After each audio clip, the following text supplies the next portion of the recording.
Newton's law of universal gravitation ये हम लोगों ने क्लास 11th में पढ़ा था। अगर पढ़ा नहीं भी था तो ऐसा कोई इक्वेशन हम लोगों ने कहीं ना कहीं जरूर देखा था। कूलम्ब्स लॉ भी बिल्कुल ऐसा ही दिखता है।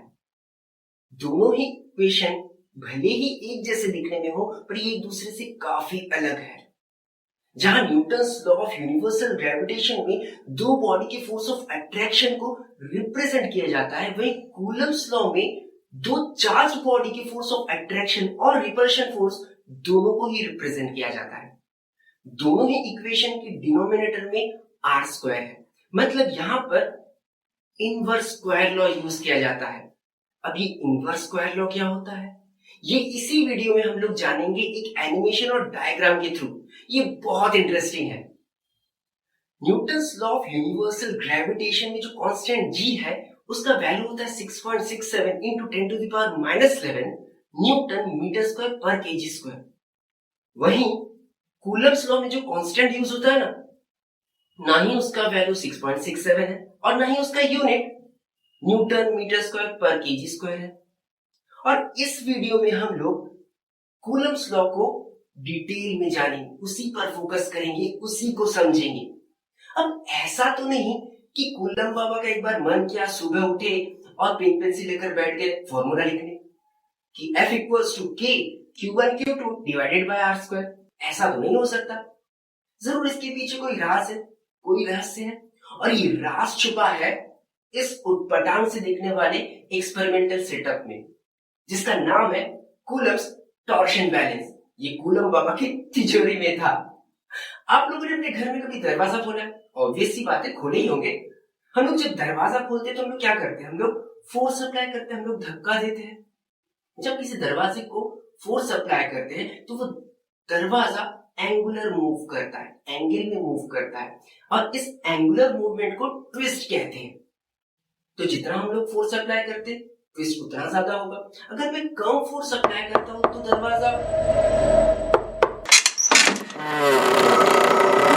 एडिटिंग टीम भी ना कमाल का है।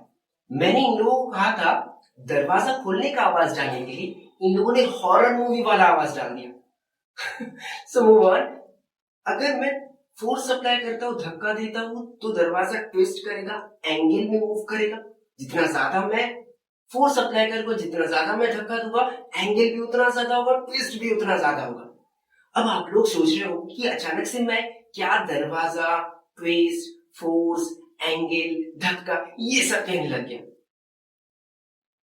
कूलम्ब टॉर्शन बैलेंस में यही कंसेप्ट यूज होने वाला है।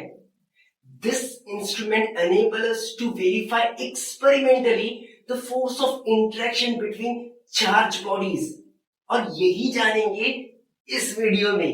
But before that, hello everyone, welcome to Mahashata Academy. I am Shubhadeep Majumdar, an intelligent automation and robotics engineer by qualification and a teacher by profession, and I will help you to build a crystal clear understanding of physics and mathematics. So let's get started.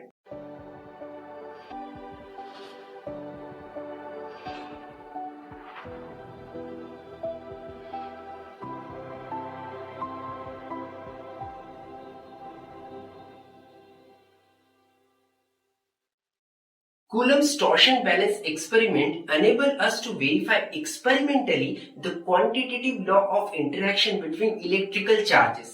Let's check out this setup. इसमें एक cylindrical glass case है जिसे ऊपर से ढका गया है।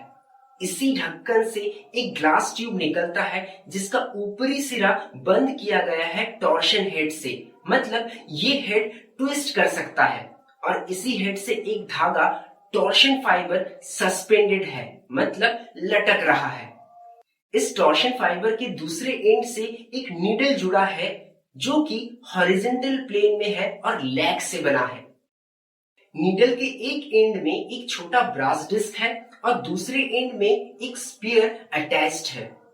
इस ग्लास केस पर इस तरह एक स्केल ड्रॉ किया गया है जिससे टॉर्शन हेड कितना ट्विस्ट होगा वो मेजर करेंगे। अब कूलम्ब बाबा का एक्सपेरिमेंट परफॉर्म करके देखते हैं। सबसे पहले इस ब्रास डिस्क को एक मेटल बॉल के संपर्क में लाएंगे जो कि एक ग्लास रॉड से सस्पेंड किया गया है ढक्कन में मौजूद एक छोटे से ओपनिंग की मदद से। ऐसा करने पर ब्रास डिस्क पर कोई फर्क नहीं पड़ेगा। अब इस मेटल बॉल को ग्लास केस से बाहर निकालकर पॉजिटिवली चार्ज किया जाएगा। पर कैसे?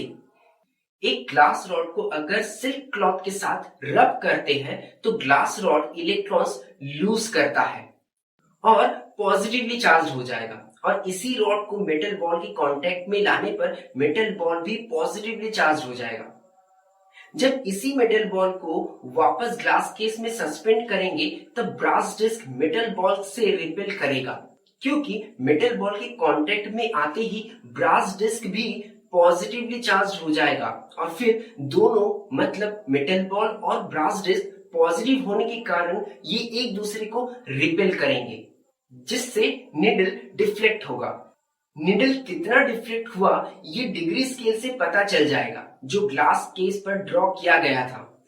इलेक्ट्रिकल फोर्स जो मेटल बॉल और ब्रास डिस्क के बीच में एक्ट हो रहा है उसे कैलकुलेट करने के लिए कूलम ने फिर से उस मेटल बॉल को बाहर निकाला और ठीक उसी साइज के मेटल बॉल के कांटेक्ट में लाया, जिससे हाफ चार्ज आधा चार्ज उस मेटल बॉल पर ट्रांसफर हो गया।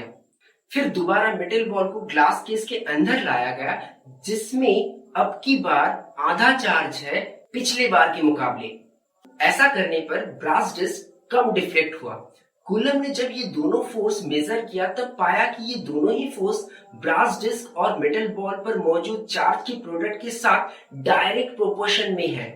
मतलब अगर हम इस डिफ्लेक्शन फोर्स को F1 कहते हैं तो F1 is directly proportional to product of charges present on brass disc and metal ball, और इस डिफ्लेक्शन फोर्स को F2 कहते हैं तो F2 is directly proportional to product of charges present on brass disc and metal ball।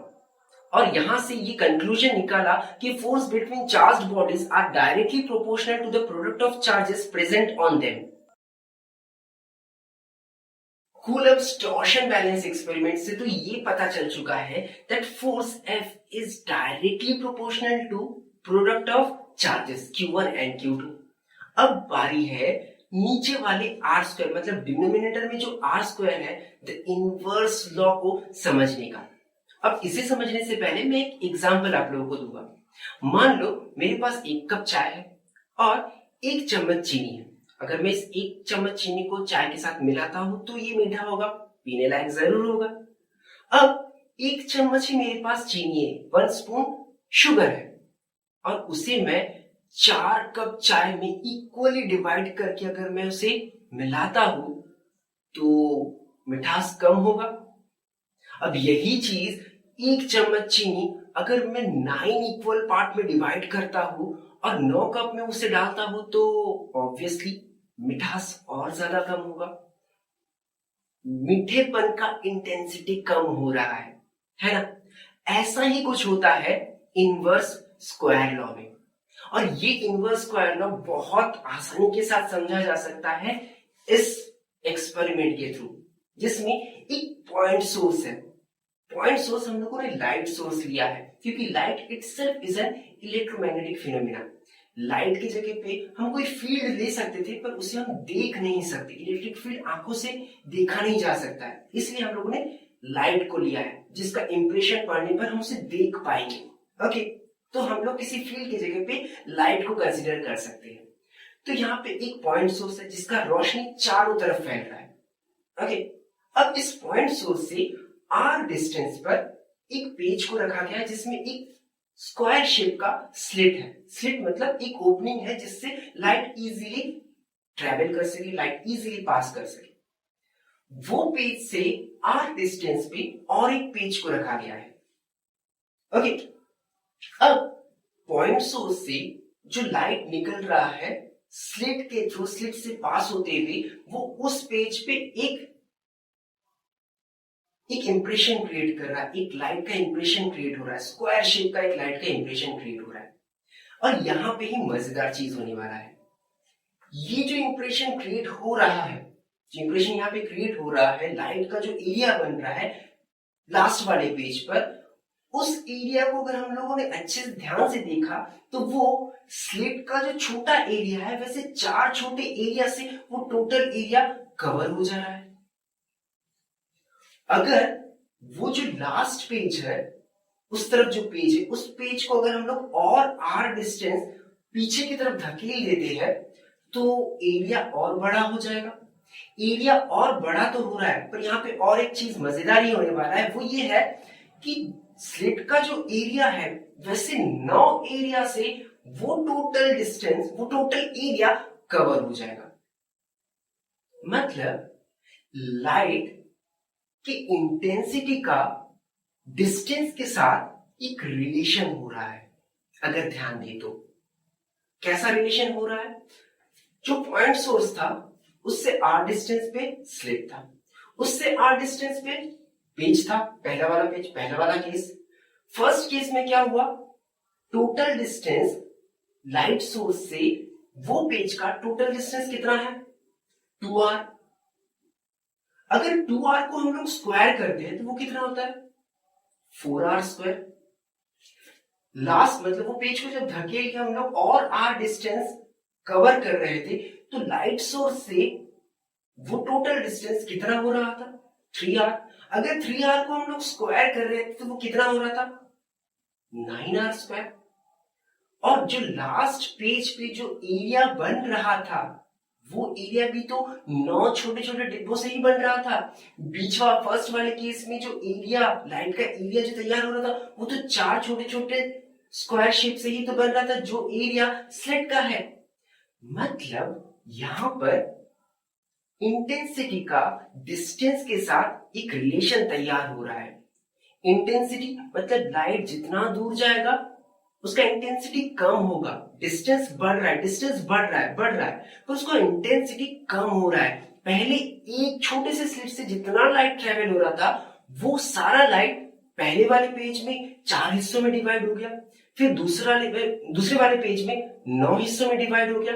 अब इस relation को अगर देखें तो ये स्क्वायर के फॉर्म में डिवाइड हो रहा है। इंटेंसिटी डिस्टेंस के साथ कम हो जा रहा है। जो एक स्क्वायर में था वो 9 स्क्वायर में 4 स्क्वायर में बढ़ जा रहा है। तो यही है इनवर्स स्क्वायर लॉ। ओके, शायद समझ गए होंगे। अब बारी है बवाल को समझने की और वो है कूलम्स लॉ का कांस्टेंट के। कांस्टेंट के को डिफाइन किया जाता है 1/4 पाई इप्सिलॉन। अब ये जो इप्सिलॉन है ये सब मैं समझाऊंगा तब मैं गायब हो जाऊंगा, पर उससे पहले मैं ये 4 पाई को समझा देता हूं। ये 4 पाई को समझने से पहले मैं एक क्वेश्चन पूछूंगा आप लोगों को। अगर मेरे पास एक रोटी है उसे मैं 4 हिस्सों में डिवाइड करता हूं तो एक हिस्सा कितना होगा 1/4 ऑब्वियसली। अगर मैं उसी रोटी को 10 हिस्सों में डिवाइड करता हूं 10 हिस्सों में डिवाइड कर देता हूं तो एक हिस्सा कितना होगा 1/10। बिल्कुल सही। ठीक उसी तरह जब हम कोई पॉइंट चार्ज ले रहे हैं उस पॉइंट चार्ज के चारों तरफ वो अपना फील्ड ले रहा है, वो अपना फील्ड तैयार कर रहा है चारों तरफ। और कूलम्स लॉ में इस पॉइंट चार्ज का किसी और पॉइंट चार्ज के ऊपर कितना फोर्स एक्ट हो रहा है या फिर कोई और पॉइंट चार्ज इस पर्टिकुलर चार्ज के ऊपर कितना फोर्स एक्ट कर रहा है वही हम लोग देख रहे थे। तो ये जो चार्ज है किसी और चार्ज के रिस्पेक्ट में एक लाइन से जुड़ा हुआ है। ये वाला चार्ज और एक चार्ज एक लाइन में जुड़ा हुआ है। और अगर एक पर्टिकुलर चार्ज की तरफ ध्यान दे तो उसका जो फील्ड है वो सभी तरफ फैला हुआ है। ऐसा नहीं कि वो एक ही डायरेक्शन में फैला है, चारों तरफ वो फैला हुआ है। और अगर 3D में ये चारों तरफ को देखे मतलब सारे तरफ को देखे तो ये जो सॉलिड एंगल, इसे सॉलिड एंगल कहा जाता है। ये जो सॉलिड एंगल है ये सॉलिड एंगल यहाँ पे दिख रहा है आप लोगों को, ये जो सॉलिड एंगल है ये 4 पाई होता है। आप लोगों को अगर नहीं पता होगा तो इसे याद कर लो। टोटल जो सॉलिड एंगल है चारों तरफ वो 4 पाई होता है। अब इन 4 पाई में से पर्टिकुलर एक डायरेक्शन में एक फील्ड को हम लोग अगर निकालना चाहते, पर्टिकुलर एक फील्ड को अगर हम लोग निकालना चाहते तो वो कितना होगा, रोटी को 4 हिस्सा तो किए तो एक हिस्सा कितना होगा 1/4। अगर इतने सारे फील्ड में से मतलब 4 पाई फील्ड में से एक पर्टिकुलर डायरेक्शन में जो और एक चार्ज के साथ जुड़ रहा है, दोनों को जोड़ा जा रहा है, उस पर्टिकुलर डायरेक्शन में अगर हम लोग फोर्स को निकालना चाहेंगे तो वो कितना होगा, 1/4 पाई। सिंपल है ना। अब बारी है इप्सिलॉन को समझने की। इप्सिलॉन, ये समझने से पहले मैं आप लोगों को कुछ बता के जाऊंगा गायब होने से पहले। इप्सिलॉन, ये इसे परमिटिविटी बोलते हैं, पर इसे समझने से पहले मैं जो कह रहा हूं वो थोड़ा ध्यान से सुनिए। मैं जो कुछ भी कह रहा हूं, ये अगर कोई मेरे पास खड़ा होता तो वो आसानी से सुन पाता। अगर उससे कुछ दूरी पे और कोई खड़ा होता तो वो भी शायद सुन पाता। और डिस्टेंस पे कोई खड़ा होता, उससे ज्यादा डिस्टेंस पे कोई खड़ा होता तो वो शायद थोड़ा थोड़ा सुन पाता। और ज्यादा डिस्टेंस पे कोई खड़ा होता तो शायद उसे मेरा आवाज सुनाई नहीं दिया होता। इसका मतलब ये है, मेरे और लास्ट जो पर्सन है जिसको सुनाई नहीं दे रहा है, उसके बीच में जो एटमॉस्फेयर है वो मेरे आवाज को निगल ले रहा है, खा जा रहा है, एब्जॉर्ब कर ले रहा है, या फिर रेजिस्ट कर रहा है, अपोज कर रहा है, इनमें से ही कुछ है ना। तो इलेक्ट्रिक फील्ड भी ऐसा ही बिहेव करता है। इलेक्ट्रिक फील्ड, एटमॉस्फेयर उस इलेक्ट्रिक फील्ड को एब्सॉर्ब कर लेता है या फिर रेजिस्ट करता है, ये हम लोग देखेंगे। पर होता क्या है, यही हम लोग इस एनिमेशन के थ्रू देखेंगे। सो मैं हुआ गायब। Let's consider the concept of permittivity. इसे समझने के लिए हम लोग दो चार्ज Q1 और Q2 को कंसिडर करते हैं जो स्पेस में है। मान लेते हैं दोनों ही पॉजिटिव चार्ज है, तो जाहिर सी बात है इन दोनों चार्ज की खुद की एक इलेक्ट्रिकल फील्ड होगी। Q1 की इलेक्ट्रिकल फील्ड का डायरेक्शन कुछ ऐसा होगा और Q2 की इलेक्ट्रिकल फील्ड का डायरेक्शन कुछ ऐसा। Q1 की इलेक्ट्रिक फील्ड जो Q2 पर पड़ रही है उसका डायरेक्शन ऐसा होगा। Let's denote this electrical field by capital letter E। अब इन दो चार्ज के बीच जो स्पेस है वहां मॉलिक्यूल्स है जो ऑब्वियसली हमें खुली आंखों से नहीं दिखने वाले। ये मॉलिक्यूल्स इलेक्ट्रिकल फील्ड की वजह से अपने आप को रीअरेंज करना शुरू कर देते हैं, जिस प्रोसेस को पोलराइजेशन कहा जाता है। हर एक मॉलिक्यूल्स में जो पॉजिटिव चार्ज है वो खुद को फील्ड जिस डायरेक्शन में है उस डायरेक्शन में अपने आप को अरेंज कर लेते हैं। वहीं मॉलिक्यूल्स के नेगेटिव चार्ज फील्ड के ऑपोजिट डायरेक्शन में खुद को अरेंज कर लेते हैं। ये तो होना ही था, क्योंकि जो चार्ज हम लोगों ने कंसीडर किया वो पॉजिटिव चार्ज था, फिर मॉलिक्यूल्स के नेगेटिव साइड उसी तरफ अट्रैक्ट होंगे। हमें पता है ऑपोजिट चार्जेस अट्रैक्ट्स, और यही हुआ भी। तो दोनों चार्ज के बीच जितने मॉलिक्यूल्स थे वो सभी इस तरह अरेंज हो जाएंगे। अगर ध्यान से देखें तो इस तरफ जो लेयर बना है वो पॉजिटिव चार्ज का लेयर बना है, और इस तरफ जो चार्ज का लेयर बना है वो मॉलिक्यूल्स के नेगेटिव चार्ज से बना है। मतलब पोटेंशियल यहाँ इंड्यूस्ड हुआ है पोलराइजेशन के कारण, एक फील्ड इंड्यूस्ड हो रहा है पोलराइजेशन के कारण। इसे EI से डिनोट करते हैं। EI stands for induced electrical field, और ये इंड्यूस्ड फील्ड का डायरेक्शन बिल्कुल ऑपोजिट है Q1 की फील्ड डायरेक्शन से।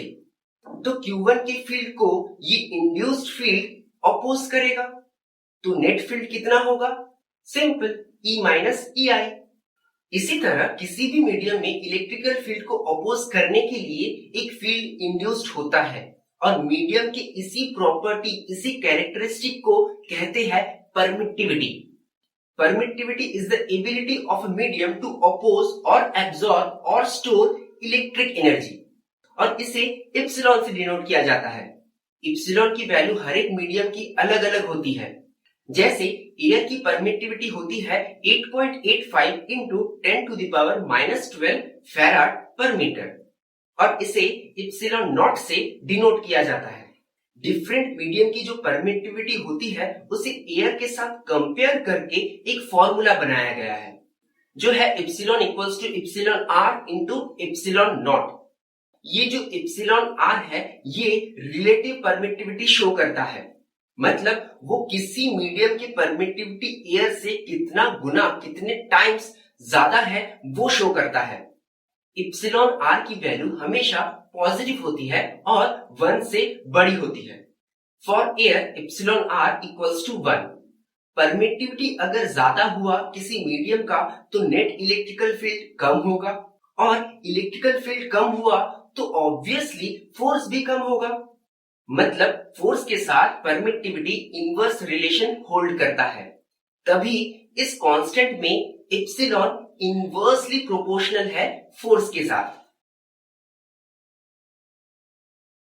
तो अभी तक हम लोगों ने Coulomb's torsion balance experiment, inverse square law, the constant k that is 1/4 by epsilon, ये सभी को हम लोगों ने अलग अलग देख लिया है। मतलब कूलम्ब्स लॉ का पूरा ऑपरेशन हम लोगों ने कर डाला। अब बारी है इस लॉ पे बेस्ड कुछ न्यूमेरिकल्स को सॉल्व करने का, पर इस वीडियो में नहीं, अपने नेक्स्ट वीडियो में। टिल देन बी बिंदास, be cool, lead life with your own rule. हस्ता ला विस्ता।